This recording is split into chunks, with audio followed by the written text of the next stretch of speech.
અમદાવાદમાં ભગવાન જગન્નાથજીના મોસાળમાં મામેરાના દર્શન. સરસપુરમાં ભક્તો માટે મામેરાના દર્શન, જેમાં લાખેણી મામેરાના દર્શન કરવા ભક્તોની ભીડ ઉમટી હતી. સોના ચાંદીના અલંકારોની ભગવાનને ભેટ અપાઈ હતી. બહેન સુભદ્રાજીને પાર્વતી શણગાર અર્પણ કરાયો હતો. રજવાડી વસ્ત્રો અને અણિયારી પાઘડીની ભેટ મળી હતી. જગન્નાથજીને અદ્ભુત શણગાર સાથે અલંકારો ભેટમાં આપવામાં આવ્યા હતા, પહેરાવવામાં આવશે. ત્યારે ભાણેજોના લાખેણી મામેરા જોવા શ્રદ્ધાળુઓની ભીડ ઉમટી હતી. અમદાવાદ ભગવાન જગન્નાથજીની 149મી રથયાત્રા પહેલા આજે શુભ 11નો દિવસ છે અને આ દિવસે ભગવાન જગન્નાથજીનું જે મામેરું છે તેના દર્શન ખુલ્લા મૂકવામાં આવ્યા છે. મહત્વનું છે કે સરસપુર મંદિર ખાતે જે મામેરું છે તેના દર્શન આજથી તમામ જે ભક્તો છે તે કરી શકશે. ભગવાન જગન્નાથજીના લાખેના મામેરાના જે દર્શન છે તે સવારે 11 થી રાતના 9 વાગ્યા સુધી ભક્તોએ કરી શકશે. તે પ્રકારની જે વ્યવસ્થા છે તે કરવામાં આવી છે. મહત્વનું છે કે આજે શુભ 11ના પાવન અવસરે ભગવાનના લાખેના મામેરાના જે દર્શન છે તેનું આયોજન કરવામાં આવ્યું છે. ભગવાન જગન્નાથજીના મોસાળ તરીકે ઓળખાતા સરસપુરમાં ભક્તો માટે આયોજન કરવામાં આવ્યું છે, જેમાં મોટી સંખ્યામાં જે શ્રદ્ધાળુઓ છે તે દર્શન માટે ઉમટી શકે તેવી શક્યતા છે. આ વર્ષે અંદાજે કહી શકાય કે 7 વર્ષ બાદ જે દવે પરિવાર છે તેમના દ્વારા ભગવાન જગન્નાથજીનું લાખેનું મામેરું કરવામાં આવ્યું છે અને ભગવાન જગન્નાથજી, ભાઈ બલદેવજી અને બહેન સુભદ્રાજી માટે વિશેષ જે રજવાડી શણગાર છે તે તૈયાર કરવામાં આવ્યો છે. મથુરા વૃંદાવનના કારીગરો દ્વારા તૈયાર કરાયેલા કલાત્મક મુકટ, સુંદર વાઘા અને રજવાડી મોરપીંછવાળી અણીવાળી જે પાગ છે તે ભગવાનને અર્પણ કરવામાં આવશે. બહેન સુભદ્રાજીનો જે પાર્વતી શૃંગાર છે તે પણ કરવામાં આવ્યો છે. મહત્વનું છે કે આપણી સાથે જે મંદિરના મહારાજજી છે, રણછોડરાયજી મંદિરના, તેમની સાથે વાત કરીશું.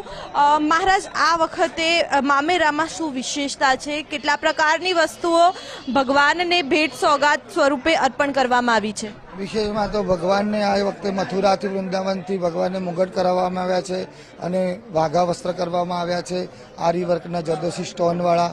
અને માં ભગવતી સુભદ્રાબેન માટે પાયલ, જુડો, કંદોરો, વિછિયા એવા 16 શણગારો પણ કરવામાં આવ્યા છે.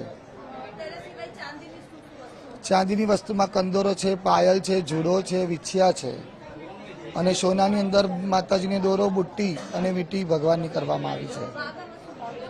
વાઘામાં સ્ટોન અને આરીવર્ક કરવામાં આવ્યું છે. બિલકુલ, એટલે કે દ્રશ્યો બતાવીશ આપને કે જે ચાંદીના જે દાગીનાઓ છે, જેમાં ખાસ કરીને ચાંદીની જે પાયલ છે, ચાંદીનો હાર છે, જુડો છે, પાયલ છે, કંડોરો છે, સાથે જ ભગવાન ગણપતિજીની મૂર્તિ છે અને ગાય છે તે પણ અર્પણ કરવામાં આવી છે. સાથે સાથે અહીંયા સોનાના જે દાગીના છે, જેમાં લગભગ 3 સોનાના જે દોરા છે, સાથે જ જે વીંટી છે અને બુટ્ટી છે તે પણ અર્પણ કરવામાં આવી છે. એટલે કે દરેક જે શૃંગાર છે, ભગવાન સુભદ્રાજીના જે બહેન સુભદ્રાજીના જે દાગીનાઓ છે તે પણ અલગ અલગ પ્રકારના બનાવવામાં આવ્યા છે. સાથે જ તેમનો જે પાર્વતી શૃંગાર છે તે પણ અર્પણ કરવામાં આવ્યું છે. એટલે કે હવે આજથી જે ભગવાનનું જે મામેરું છે તે દર્શન માટે ખુલ્લું મૂકવામાં આવશે અને રથયાત્રાના પાવન પર્વે ભગવાનને આ જે ભેટ સોગાદો છે તે અર્પણ કરવામાં આવશે. કેમેરામેન વિનોદ સાથે માનસી પટેલ, ગુજરાત ફર્સ્ટ, અમદાવાદ.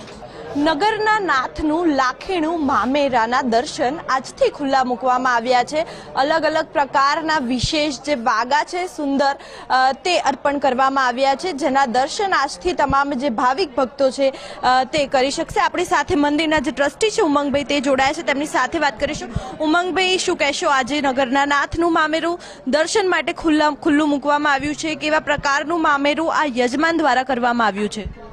આ 149મી રથયાત્રાના પાવન પર્વ નિમિત્તે જ્યારે દર વર્ષની જેમ આ વર્ષે પણ 11ના શુભ દિને અહીંયા આગળ ભક્તો માટે જે મામેરું હોય છે એ અહીંયા આગળ દર્શનાર્થે મૂકવામાં આવ્યું છે. તેની અંદર જે વસ્ત્રો અને જે મુગટ છે એની વિશેષતા આ વખતે કંઈક અલગ છે. એની અંદર જે મુગટ છે એ વૃંદાવનથી બનાવે છે અને એમાં રેશમ વર્કનું વર્ક કરવામાં આવ્યું છે અને જે વસ્ત્ર છે એની અંદર જરદોશી વર્કનું કામ કરવામાં આવ્યું છે.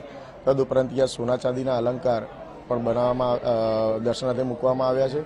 અને જે હારની વાત કરીએ ભગવાન જગન્નાથજી, બેન સુભદ્રાજી અને ભાઈ બલરામજીને, એ બોલ્સની ડિઝાઇન ઉપર એને તૈયાર કરવામાં આવ્યા છે. ઉમંગભાઈ, કેટલો ઉત્સાહ છે જ્યારે રથયાત્રાના દિવસે યજમાન દ્વારા આ મામેરું અર્પણ કરવામાં આવશે? સરસપુર વાસીઓમાં પણ કેટલો ઉત્સાહ છે જ્યારે ભાણેજ અત્યારે સરસપુરમાં છે? હવે જે ગણતરીના દિવસો જ રહ્યા છે, જ્યારે ભગવાન રથ ઉપર બિરાજીને અહીંયા અષાઢી બીજના દિવસે અહીંયા જ્યારે સરસપુર મોસાળમાં પધારવાના છે, ત્યારે એની અંદર જે આ વખતે જે મામેરાના જે પૂજાના યજમાન છે એ તેજસભાઈ દવે છે. એમના ઘરે પણ અને એમના ફેમિલીમાં પણ ઘણો આનંદનો ઉત્સાહ છે. એમણે લગભગ 7 થી 8 વર્ષથી એમનો આની અંદર જે મામેરાની અંદર નામ લખાવતા હતા, પણ આપણા મંદિરમાં ડ્રોઈંગ સિસ્ટમ છે, એ ડ્રોઈંગ સિસ્ટમની અંદર દર વર્ષે નામ લખાવતા, પણ આ વર્ષે ભગવાને એમની અરજ સ્વીકારી છે અને આ વખતે એમને લાવવો મળ્યો છે. બિલકુલથી આપણી સાથે મંદિરના અન્ય ટ્રસ્ટી પણ છે સુધીરભાઈ, તેમની સાથે વાત કરીશું.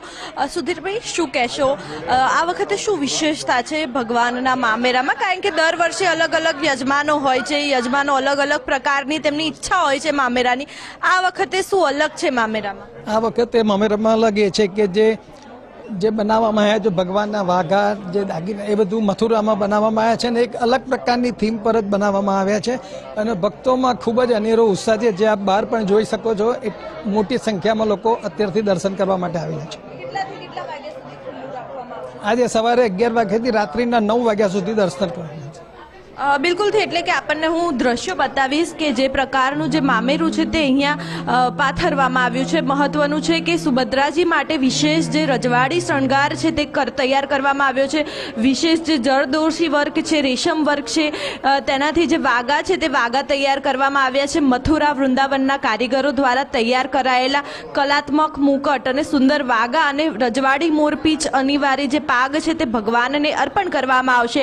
આ વાઘામાં સૌથી વધારે વિશેષતા એ છે કે યજમાન દ્વારા સુભદ્રાજીને બહેન બનાવવામાં આવી છે, કારણ કે તેમના ઘરે કોઈ દીકરી નથી. તેથી જ સુંદર જે વાઘા છે સુભદ્રાજીના તે સૌથી વધારે જોવા મળી રહ્યા છે. બહેન સુભદ્રાજીને જે પાર્વતી શૃંગાર છે તે અર્પણ કરવામાં આવ્યો છે. તેની સાથે સાથે આ વખતે રાણી રંગના જે વાઘા છે તે તેમને અર્પણ કરવામાં આવ્યા છે, જેમાં વિશેષ પ્રકારનું જે જરદોશી અને રેશમ વર્ક છે તે કરવામાં આવ્યું છે. તેની સાથે સાથે કહી શકાય કે અલગ અલગ પ્રકારના જે અલંકારો છે તે પણ તેમને અર્પણ કરવામાં આવ્યા છે.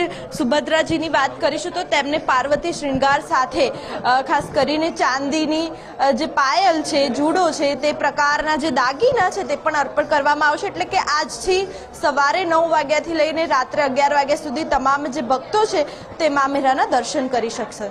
કેમેરામેન વિનોદ સાથે માનસી પટેલ, ગુજરાત ફર્સ્ટ, અમદાવાદ.